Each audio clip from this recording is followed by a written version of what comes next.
LMSW, school social worker, therapist, mental health advocate. Bianca is a dedicated school social worker with the Paulding County School District and a private practice therapist passionate about empowering individuals and families through life's most challenging seasons. With over a decade of experience as a mental health professional and educator, she brings a unique, compassionate, and holistic perspective to supporting emotional wellness.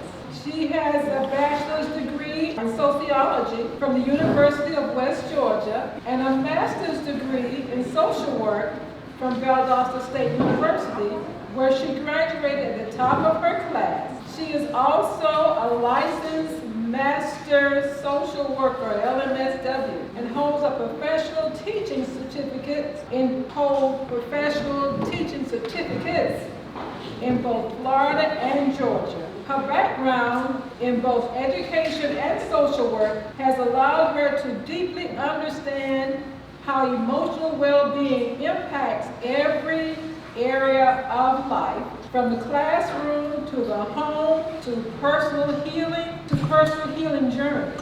This insight has fueled her mission to help communities embrace open, stigma-free conversations about mental health. As a therapist in private practice, she works with individuals navigating anxiety, depression, trauma, grief, and major life transitions, including those faced by cancer survivors and their families. She is passionate about creating spaces where healing, hope, and self-compassion can flourish. Above all, she is a proud mother of two, which has further deepened her empathy, resilience, and commitment to supporting others as they rediscover strength and purpose in their own lives. Y'all, let's give a hand as we receive Miss Bianca Beasley.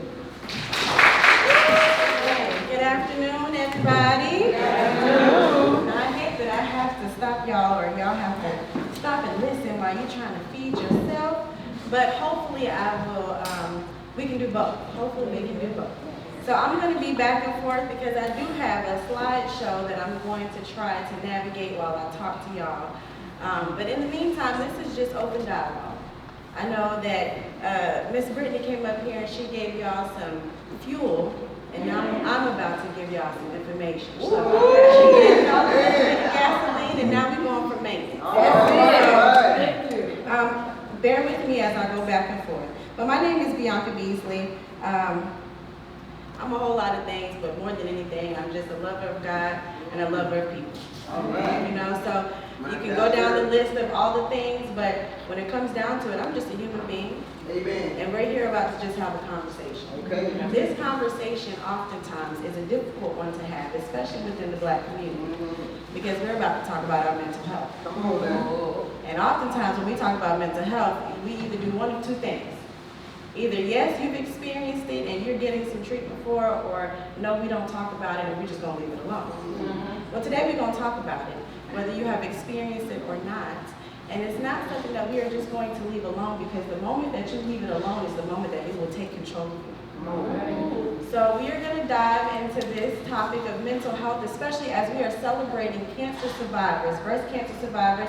Thank y'all so much for y'all just being open and honest about your journey, about allowing God to use you as not just a vessel, but, you know, just the opportunity to see His truthfulness, His gratefulness, His grace, His mercy in the lives of human beings that walk alongside us.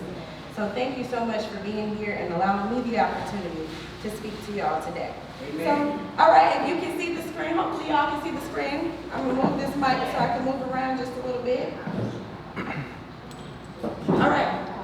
So we're talking about the importance of mental health for people who have been impacted by cancer, whether you are the person who experienced cancer or you know somebody that knows somebody that knows somebody who experienced cancer, okay? Because like the young lady said earlier today, it's not just the survivor or the person going through it, it is also the family who has to experience this with them. And no, the two experiences are not going to be the same. And we're not going to compare them as if they would. But we want to make sure that everybody is heard as we're going through this journey of life and experience, for people who have experienced cancer, okay? So I want y'all to understand a couple of things. Most of the time when we talk about cancer, we talk about the physical body and what is happening inside the physical body, right?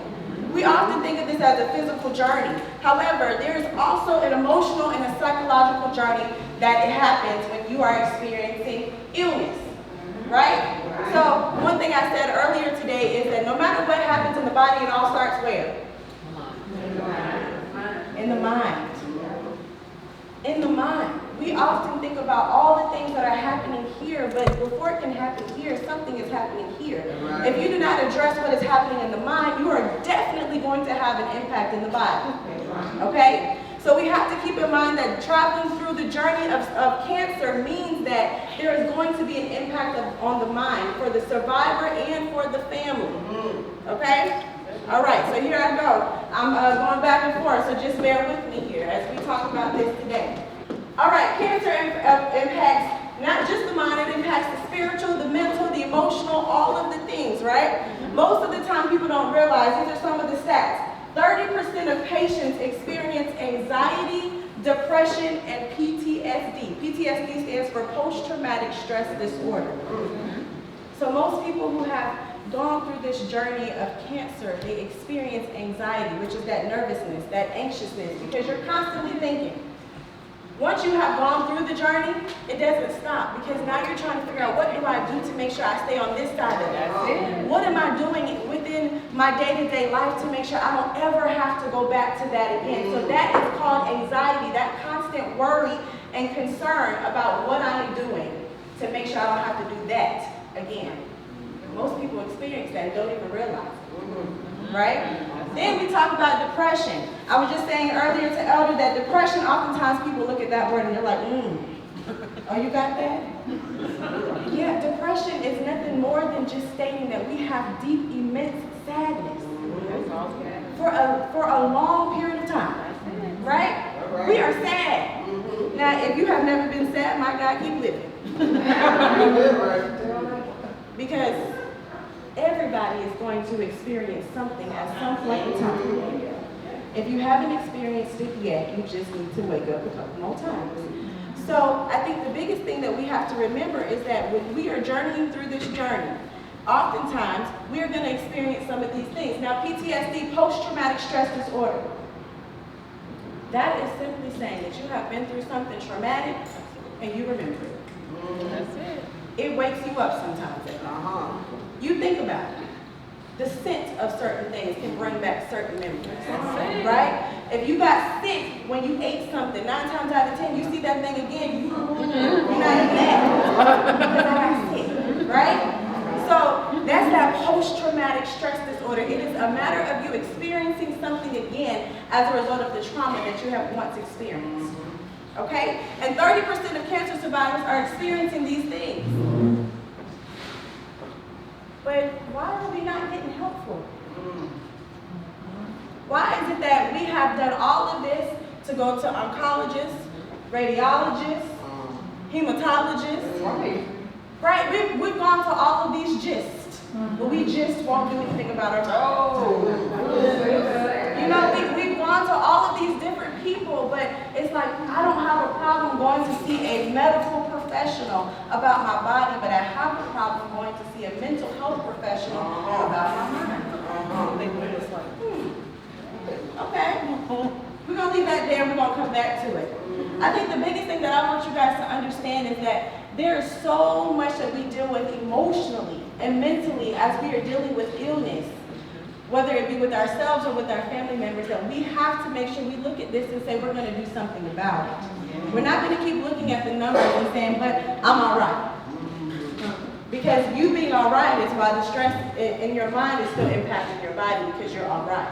At some point in time, we have to be honest with ourselves and say that maybe today we are not all right, and I'm going to do something about this. Okay? All right. Let's talk about some of this. Now, let's look at this, and it says it brings about a complex web of emotions. The common struggles during and after cancer. Now, we talked a little bit about the anxiety and the fear, which is that constant worry, thinking about the treatment, thinking about the outcomes, thinking about the uncertainty of tomorrow. We just talked about that, right? So that is a common fear, a common struggle that most people who have experienced cancer or illness continue to deal with. Now, the other thing, we talked about depression and distress. We talked about the overwhelming sadness and the emotional exhaustion that affects our daily functioning. Now, depression, when I say overwhelming sadness, has anybody ever, you don't have to necessarily say it out loud, I just want you to think about it. Has anybody ever been so down, I cannot get out of the bed today? I do not know what it is, I just do not feel like doing anything. I'm used to eating my favorite food, and today I don't have an appetite. I don't feel like it. I'm not hungry. You know, those are common signs of people who are experiencing depression. Those things linger. Oftentimes, the seasons are about to change. We're getting ready to see daylight savings change again. And guess what happens during the season change? Seasonal depression. You got to think about it. When it gets dark sooner, and it's dark a little longer, there's a lot of darkness that is walking around and it lingers. Right? There's a reason why God gave us sun. There's a reason why sun impacts the body in the way that it does. A lot of black women especially have vitamin D deficiency. That sun does so much to our body. Even just going outside and taking a walk on a day-to-day basis can improve our mental health. Just going outside and sitting on the porch. We in the South, this is the country, we like to sit on the porch. Go outside and sit on that porch and get some of that sun. It improves our mental health. Right? So we talked about depression and distress. Now let's talk about the loneliness and isolation, because people who have experienced illness, and especially cancer, everybody doesn't understand the journey, right? Everybody doesn't understand the plight. So us trying to explain things to people does not necessarily mean that they will understand, because 9 times out of 10, unless you have gone through it yourself, you don't know what I'm talking about. Right? And so a lot of people experience that loneliness and that isolation because we want people to understand, but they just don't. And they struggle with that over and over and over again. Also, those financial worries, you got to think about it. Going through an illness is not cheap. Okay. And it's not free. It costs. It costs to be well. It costs to be well. And so those are some of the struggles that people are experiencing as they are navigating their journey through cancer. Now, none of this stuff here is a weakness. I want to make sure I say that and I articulate that very clearly. These are just human responses to trauma and to loss. Okay? This is not abnormal. This is normal behavior.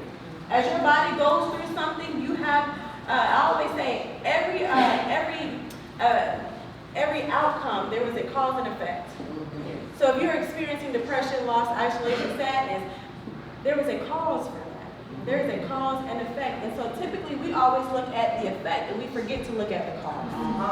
Okay, so this is us looking at this not as a weakness, but instead as strengths, because we're identifying what exactly is going on within the mind so that we can then heal the body.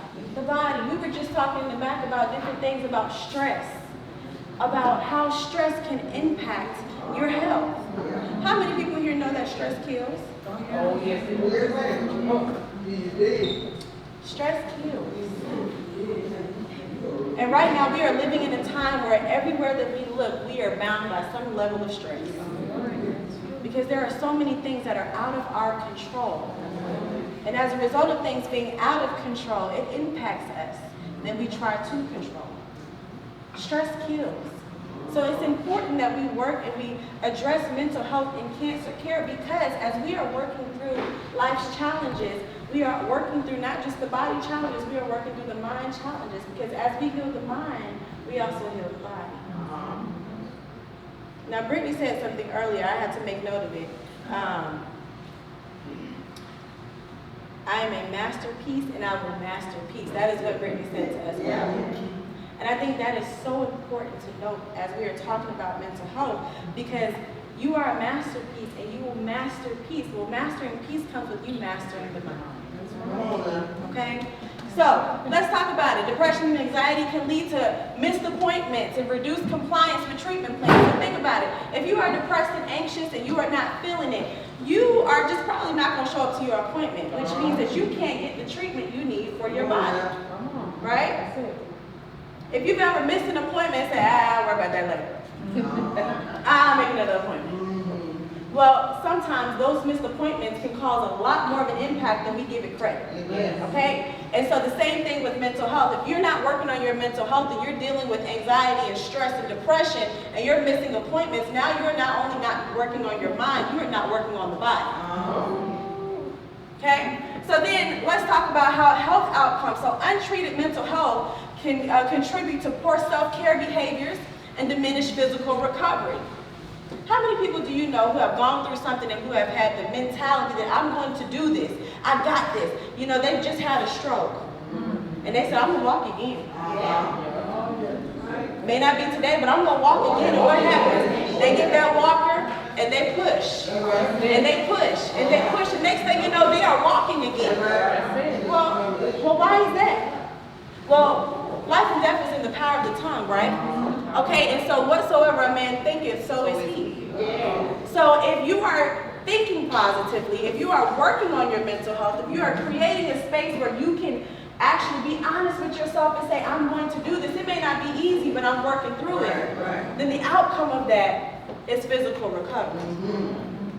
Mental health also impacts our quality of life, and it shows that people who have a better mental health have a better quality of life. Why? Because they're happier? Yes. They are happier people. Yes. Not because everything is going perfectly, because that's not realistic, but because I know that even when things are not good, God is still good even when life is good. Right? So those are people who have a different outlook on mental health, and they understand that even through the struggle, life is still good. Even through the cancer, God is still good, and because God is still good, life is still good. Right? So all of this, the quality of life, is determined by your mental health. It says research shows that integrated mental health support doesn't just improve your emotional well-being, it can literally save your life by improving the treatment adherence and the overall health outcomes. Which means, if I was just to break it down in layman terms, when you work on your mind and you have a positive outlook on life, that within itself, along with God, can create healing. But when your mind is sick, your body is going to be sick too. All right. So we know that there are some barriers to mental health, and that is why I'm here. I'm here to address the barriers.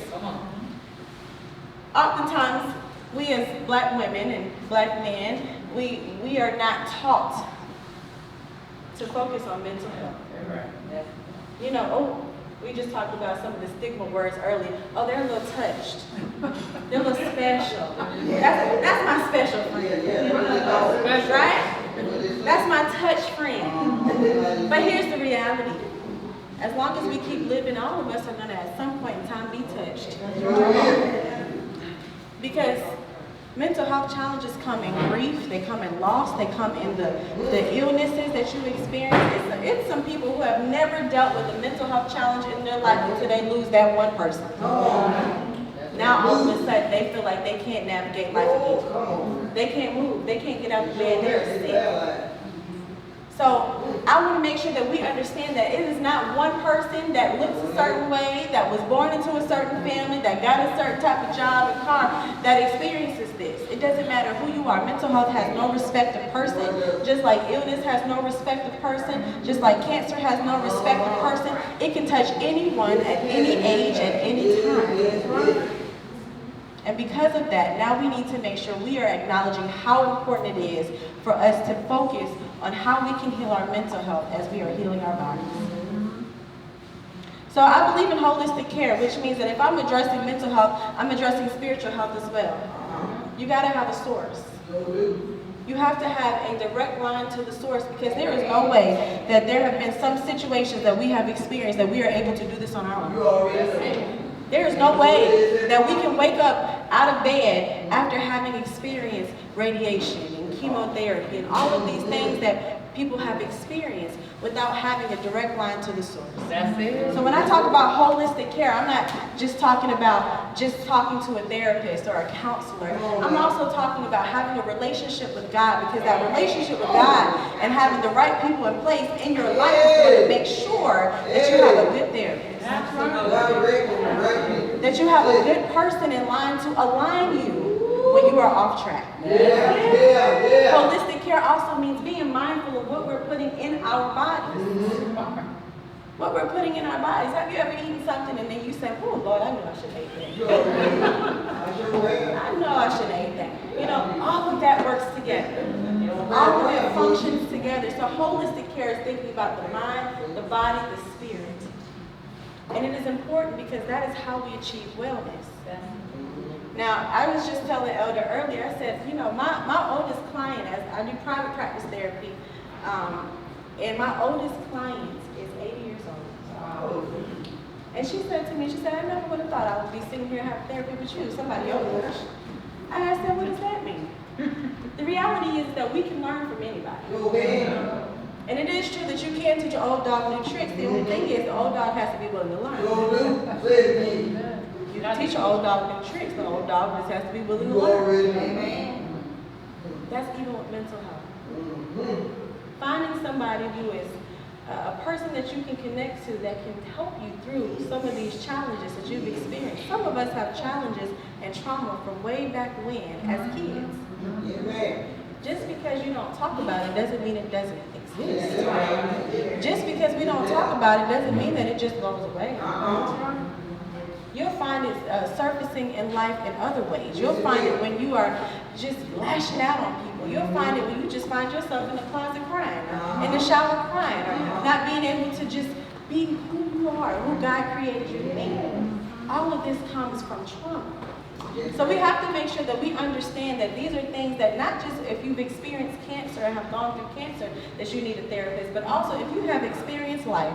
If you have experienced any part about life that has been less than positive, you can probably benefit from talking to somebody. All right, I'm gonna leave that there.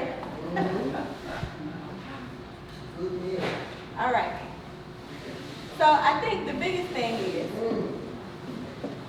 we've talked about this, but I want to make sure we understand that mental health is not just something that people that got money have and do, okay? Anybody is able to receive mental health services. Most places accept insurance, even if you're on Medicaid, even if you have Social Security. Most places are going to be accepting of your insurance. And even if you don't have it, most places have a sliding scale. So there should be no excuse as to why we don't get mental health services. And mental health services does not look the same for everybody. I'm going to say that. Most people think you come in, you sit on somebody's couch, and you tell them about your feelings. Well, maybe that was how it was back in the day, but that's not the way that I do things. So it depends on the person, and you finding your person will determine how your treatment will be, because this is about you. This is your journey for you. So you find a person that works well for you, because guess what? If you have a primary care physician and you don't like the way they treated you, you're going to go back. No, what you're going to do? Hey, tell me who you use for your primary care physician. We're going to find somebody who has a good referral to a person who can help us. There's no different with mental health. If your mental health professional is not helping you, then you might want to find somebody else. But you don't just leave it alone. And it is not something that just people who live a life of luxury decide to do. I want to make sure that we understand that we are addressing the whole body, not just the mind, not just the physical, but the mind and the spirit. Okay? So I'm not going to hold you guys any longer. I appreciate you just being open and willing to hear something that is oftentimes stigmatized and not talked about within our community. The reality is that if you have not experienced something challenging, you just keep living because you will experience it. And when you do, I want you to have the right person in place to be able to help you and to help you navigate the challenges of life. Life is supposed to be lived and enjoyed. It is not supposed to be just wake up, go to work, go to sleep. Okay? And if that is the life that you are living, then we need to make some adjustments. Nobody is too old to start living life. Okay? So we have to make sure we're doing what we can do for ourselves so that we can enjoy life here on earth, because eventually we are not going to be here on earth. But this life is not supposed to be negative. We are going to experience negative things, but life is still good, even when times are not. Okay? Does anybody have any questions about mental health? Any questions about how to start the journey or anything in general that I can help answer? You kind of touched on it, something about it when you said, don't get here, you can get started with mental health services. I'm glad I heard you say that. And also, let me say this, because oftentimes we think because we have Jesus, we don't need a therapist. And I just want to address this really quickly because I was just telling Elder earlier, I said my grandmother is a pastor, and here I am a therapist. You know, you would have thought I said a curse word. But I've had to have conversations even with her as she has navigated grief and different physical illnesses to let her know that you don't have to carry this. Although I know you're carrying it with God, but you can also have a human being here alongside you who can walk with you as you carry some of these hard things. You know, God tells us to be wise in our decision making. A part of being wise is taking care of yourself, making good decisions for yourself. The mind is so important that it impacts so many things, so why would we not address those sorts of things that we are struggling with? So I want to make sure that is clear, that you can love the Lord and you can still sign up and go to therapy once a week. All right, does anybody have any other questions or concerns, thoughts? Even if it's not for yourself, if you have a question about somebody else, I'm happy to answer. I wanted to say I appreciate your taking the time to talk to us about mental health. And when we think about mental health, we just think about our minds, but we don't necessarily think about the back workings of our mind, which is where our thoughts come from. Can you talk to us a little about that, please? Yes, ma'am. So, okay, one thing I want to make sure we understand is how important our thoughts are to the rest of our body. So I always tell people you cannot control what thoughts come, but you can control which ones stay. And if you understand what that truly means is that we are always thinking, we're human beings, so the mind is always racing. We see something, oh, I wonder, God created us that way. That keeps us inquisitive, that keeps us imagining, that keeps us wondering. However, when we start to worry, when we start to have those thoughts that linger, that are less than positive, that are negative, those are the ones we need to go ahead and take authority over, okay? So when you're thinking about your body and the ailments that you feel and the pain that you feel, be mindful of what you are thinking and be mindful of what you are saying. Because there is power in power. Life and death is in the power of the tongue. So those thoughts that are lingering, and a couple of things I want y'all to think about when you are having these thoughts. You know, oftentimes we get so negative and down on people who are having negative thoughts. That happens. That happens. Be mindful of what you are saying, but also being able to tell yourself, no, I am a child of God. That's it. No, I am healed. So as you are trying to take command over these thoughts, reminding yourself, giving yourself those affirmations of who you are and whose you are so that you can overcome these challenges. But as I said, the thoughts will come. That is a normal human thing, a human experience that we all have. You get to control the ones that stay. I have a question. Yes, ma'am. Why are so many people that deny when it comes to mental health? Woo, that's a good one. And I don't know that I'm going to be able to answer all of that, but the reality is, you know, we are taught to do certain things, and oftentimes, right now I'm working with a lot of ladies on people pleasing, and I'm going to get back to your question, I'm going to work it all in. I'm working with several women on people pleasing and the impact of people pleasing. You know, when you say yes to everything, but you mean no, but you're afraid to say no because you don't know what's going to happen if you say no, because you're worried about what somebody might think about you if you were to say no, even though you really know you don't want to go, but you're going to say yes anyway, because you are worried about that person who's going to say something about you, or you're worried about disappointing somebody. Yes. Well, here's the reality. Disappointment is a part of life. Yeah. Part of life. And as it relates to mental health, why are so many people in denial? Because we are not taught. We are not taught not to people please. We are taught to keep everybody happy. Which means that when it comes down to mental health, we are taught to be okay. We are taught that, yeah, you're going to be all right. You're going to be all right. We're not taught the process to becoming all right.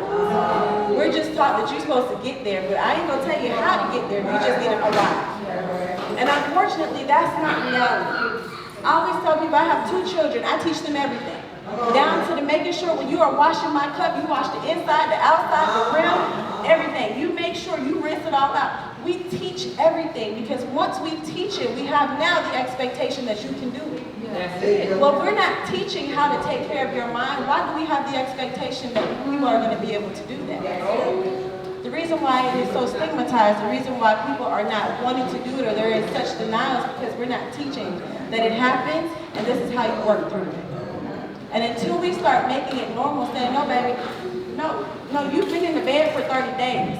You're going to have to get up out of this bed and we're going to have to do something different. This is not how life is supposed to be lived. This is not normal behavior. We're going to have to get you some help. Until we address that, then we're going to keep seeing this pattern and this cycle repeating. So we have to be the change that we want to see. We have to talk about the fact that it's okay that I'm talking to somebody about how I feel. It's okay that I'm talking to somebody about what someone did to me in my childhood.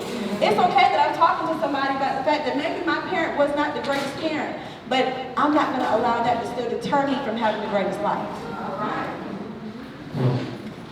Any other questions? Thank you for that question. Do you think that can be a cultural norm as well?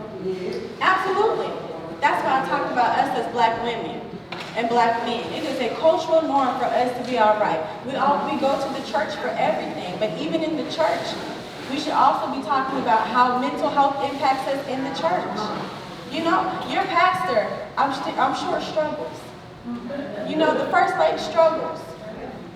They are not without struggle. And so we have to remember that if we are going to come to the church for healing for all of these things, we also have to go to it for our mind. We got to talk about in the church, as black people, that's pretty much where we congregate the most. Most of us are at, I was raised Pentecostal, so we were at the church all the time. Okay?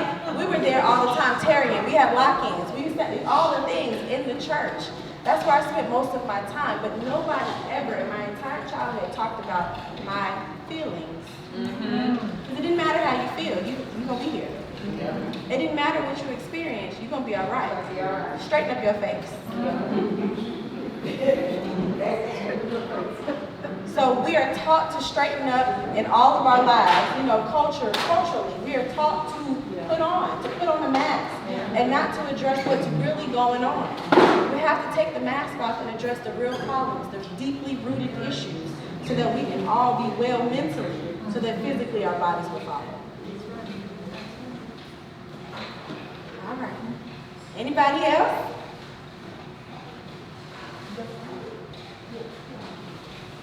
Well, I just want to say thank you so much for allowing me to be here and for allowing me to share. I am passionate about mental health because I too have struggled with it. My children have struggled with it. I said when I spoke the last time, my kids are a product of divorce, but that would not be their outcome. That would not be the only part of their story. And I think that oftentimes we go through things and we stop there, not realizing that there is so much light at the other side of that. That's a part of the journey. Cancer has been a part of you all's journey. Cancer has been a part of the journey, but it is not the only part of your story. Okay? And so as we work through this journey of life, as we journey through it, and we meet people, we talk to people about our stories, I also want to talk about the part where we overcame, but the process of it. Okay? And so I hope that this will just speak life to you and give you some insight as to the benefits of you working and dealing with your mental health, but knowing that it's a part of us. Just like we get our routine checkup on that mind. That's it. Check up so that you don't check out. All right. Thank you.